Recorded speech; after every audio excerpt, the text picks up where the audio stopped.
जिस दिन chief minister BJP में जाने का सिद्धांत लिया उसका 2 दिन पहले मुझे आके मिला दिल्ली में, मेरा नॉर्थ हेवन ऑफिस में।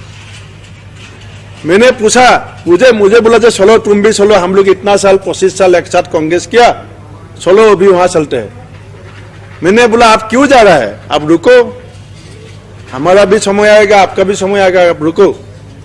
आज पहली बार ये बात मैं असम का जनता को खुलासा कर रहा हूं। तो बोला नहीं, मैं जाना पड़ेगा, कांग्रेस में मेरा फ्यूचर नहीं है। नमस्कार साथियों, मैं आपका दोस्त अशफाक अहमद और आप देख रहे हैं देशभक्त चैनल। ये जैसा कि राहुल गांधी ने कहा कि देश का सबसे भ्रष्ट सीएम कौन है, वो है हिमंता बिस्वा शर्मा, आसाम का सीएम। तो ये जो सीएम हिमंता बिस्वा शर्मा है, उसके अगेंस्ट में बड़े बड़े जो आरोप लगे थे भ्रष्टाचार के, वो अपने मोदी जी की वजह से वो सब पे विराम लगा हुआ है, उनकी जांच नहीं हो रही है। और ये बड़े बड़े आरोप क्या क्या थे, तो एक तो आपको पता होगा शारदा स्कैम जो बंगाल में हुआ था, उसका आसाम में भी चलता था। उसके अलावा जो बड़ा स्कैम जो है लुई बर्गर स्कैम, तो ये स्कैम क्या था और ये कैसे हुआ और कैसे अभी तक हिमंता बिस्वा शर्मा बचा हुआ है।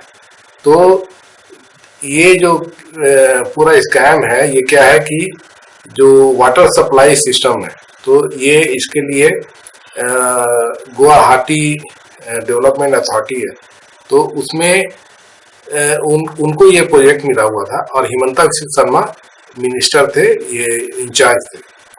और यही कंपनी जो कंसल्टिंग कर रही थी, अमेरिका की कंपनी है LBI करके, तो इस कंपनी ने घूस देके प्रोजेक्ट लिया है वो।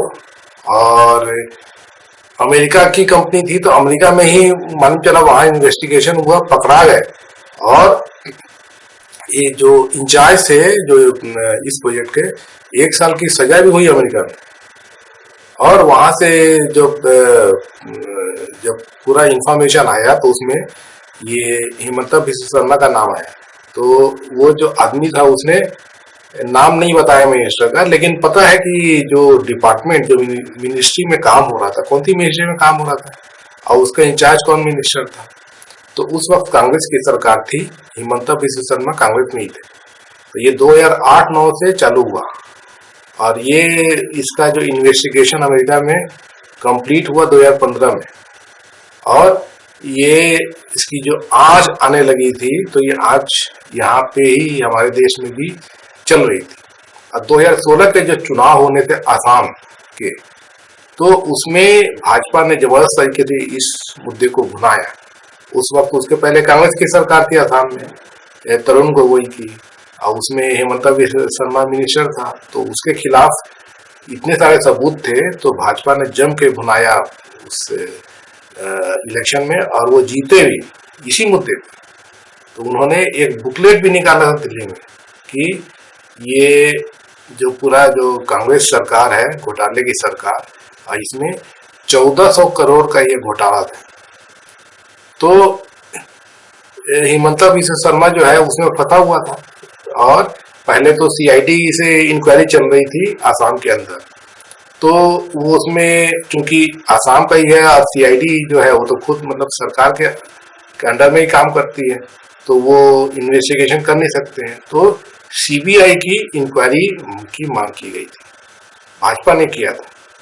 और उसके बाद में फिर ये मामला कोर्ट में गया, गुवाहाटी हाई कोर्ट, और वहां पर जो हाई कोर्ट है तो उसने भी माना कि ये इंक्वायरी नहीं हो पा रही है और इसीलिए इसको CBI को सौंप देना चाहिए। तो उसके बाद में फिर CBI के पास में ये मामला गया और CBI से मामला गया, तो अब चूंकि CID के पास में भी जो पुलिस डिपार्टमेंट का उसमें इन्वॉल्वमेंट था, उसमें जानकारी उनके पास में थी।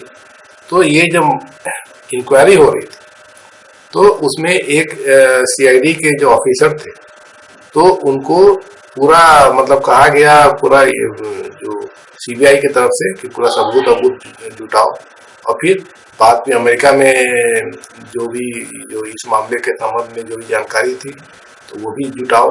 तो ये कोर्ट ने ऑर्डर दिया था।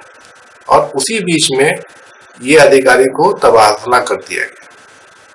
अब तबादला हो गया तो उसके बाद में अब कौन नया आएगा, और उसके बाद में पूरा जो केस जो है वही ठंडे बस्ते में चला गया। तो इसी कहानी ये है कि आपको पता ही होगा कि एक बार हिमंता बिस्वा शर्मा मिलने आया था राहुल गांधी से दिल्ली में, जब कांग्रेस की सरकार थी सेंटर में।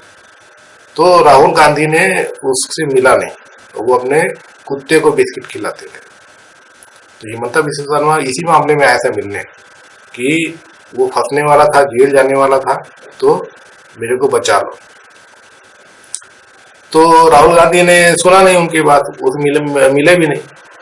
और ये हिमंता बिस्वा शर्मा उसके हाथ में फंसा हुआ था। फिर क्या हुआ, 2015 में मोदी जी आ गए। तो उसके बाद में 2016 में आसाम में चुनाव होने वाले थे, तो मोदी और अमित शाह जबरदस्त तरीके से आसाम में प्रचार भी कर रहे थे। तो उसी दौरान जुगाड़ लगा के, और उसके बाद में फिर अब चूंकि मोदी जी आप जानते ही हैं कि कैसे पॉलिटिक्स करते हैं, तो कैसे वो तोड़ते हैं, तो उसकी बानगी यहाँ पर भी दिखी आसाम में।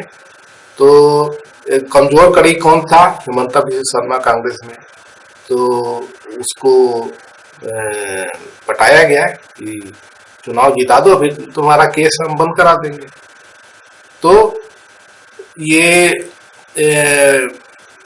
जिस तरीके का डीलिंग हुआ होगा, तो फिर हिमंता बिस्वा शर्मा फिर उसी तरीके से काम किया और चुनाव में कांग्रेस हार गई। तो अब जो हिमंता बिस्वा शर्मा है, तो ये मोदी जी के पास में गया था, तब बीजेपी में आ गया, और बीजेपी में आ गया तो उसके बाद में आपको पता ही है फिर क्या होता है। उसके बाद में सीबीआई तो छोड़िए, ईडी का भी केस होता है, तो वो ठंडे बस्ते में चला जाता है, और वही हुआ। तो ये जो केस, जो लुइस बर्जर केस है, तो ये केस ठंडे बस्ते में है तब से। अब कोई इंक्वायरी नहीं होती है, और उसको तो हिमंता बिस्वा शर्मा को तो चीफ मिनिस्टर भी बना दिया गया। तो ये जिस तरीके का यहाँ पे हिसाब किताब हुआ, और जो मोदी जी का जिस तरीके से काम होता है, अमित शाह का काम होता है, तो वही एकदम परफेक्ट एग्जाम्पल दिखता है यहाँ पे कि इतना बड़ा ठग, इतनी बड़ी धांधली, इतना बड़ा भ्रष्टाचार, और वो जो है वो ठंडे बस्ते में चला गया, और बल्कि हिमंता बिस्वा शर्मा चीफ मिनिस्टर बन गया, वहां पे बना वो मौज कर रहा है। अब कोई केस वेस सब कुछ सब ठंडे बस्ते। तो ऐसे हमारे देश में चलता है। तो ये हिमंता बिस्वा शर्मा जो है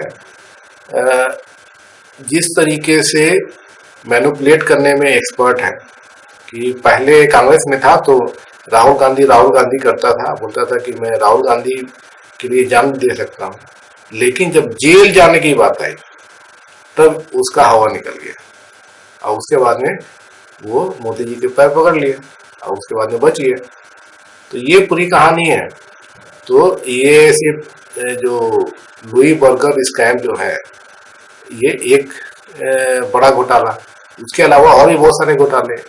खुद चीफ मिनिस्टर रहते हुए अभी जब लॉकडाउन हुआ था कोरोना काल में, तो कोरोना काल में भी एक जो पीपीई किट जो होता था, जो टेस्ट करने के लिए जो ये कोरोना का, तो वो कुछ 500 रुपये का होता था, तो 1500 रुपये में सरकार खरीदी, और जो जिस कंपनी से खरीदी वो उनकी हिमंता बिस्वा शर्मा की बीवी के नाम से। वो भी बहुत बड़ा घोटाला है। अब दिक्कत यह है कि मोदी के जब तक रहेंगे तो भाजपा का कोई भी हो, उसके खिलाफ जांच नहीं हो सकती, अडानी के खिलाफ जांच नहीं हो सकती, क्योंकि ईडी सीबीआई जो है वो तो सिर्फ विपक्ष के लिए है। तो ये दिक्कत है। तो जब ये मोदी जाएंगे या फिर सरकार बदलेगी आसाम में, तभी जाके इन्वेस्टिगेशन फिर से चालू हो सकता है। और फिर ये इतना बड़ा धोखाधड़ी किया, इतना बड़ा भ्रष्टाचार किया, तो उसका पूरा इंक्वायरी होगी और उसके बाद में जेल जाएगा।